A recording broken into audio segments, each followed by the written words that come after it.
Techno update. Subscribe now.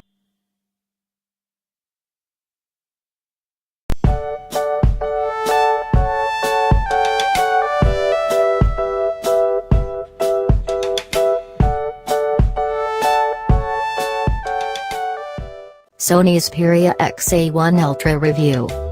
Sony's 2017 MWC offerings are varied to say the least. Bad naming conventions aside, Xperia Xa1 Ultra, there are a number of slightly niche products being unveiled. One such device is this outstandingly huge handset, with a whopping 6-inch display and a 16-megapixel selfie snapper with optical image stabilization, OIS. Having used the Nexus 6 for 8 months a few years ago, I know what it's like to hold a large phone, and the Xperia Xa1 Ultra does nothing to change my opinion of them. Its slightly rounded design does make it comfortable to hold with both hands, but with only one it becomes completely unwieldy. Unlike the smaller Xperia Xa1 that ships with a disappointing 720p panel, the 6-inch one featured here is 1080p and it looks pretty good. Like every panel Sony chooses, it's bright and colorful, with enough detail to please pixel peepers. 1080p is a fine resolution at 6 inches, especially considering this isn't a high-end flagship device. It seems that Sony is trying to separate itself in the highly contested mid-range space by kitting out its phones with impressive cameras. On the rear of this device you have the very same sensor that impressed in the Xperia Z5 a couple of years back.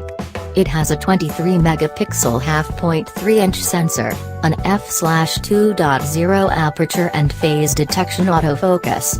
My only issue with this camera is speed. It was slow with a high-end CPU, and I'm not convinced it's going to be any different here. The front-facing camera is even more interesting.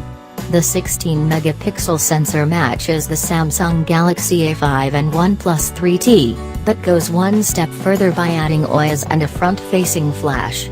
Optical image stabilization should steady those late-night, slightly fuzzy, bar snaps, always a welcome bonus. One particularly standout spec of the Xperia Xa1 Ultra is the battery. I'd expect a hulking phone such as this to have a substantial battery, but this isn't the case here, which is a big worry. The 2700 mAh unit is small, especially considering the generous screen, and I have serious concerns about how long this handset will last before you need to reach for a USB Type-C charge cable. A Sony rep claimed 1 day of juice, but I'll have to put a review sample through its paces to really know.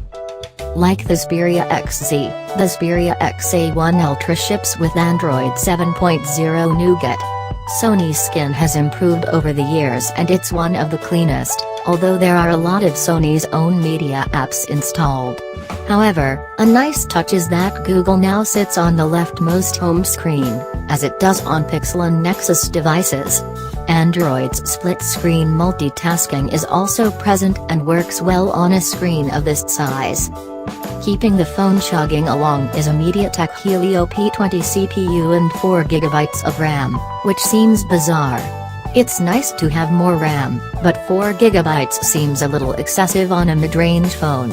I'd have happily accepted 3GB with a bigger battery. There's 32GB internal storage too, which can be expanded via the microSD card slot.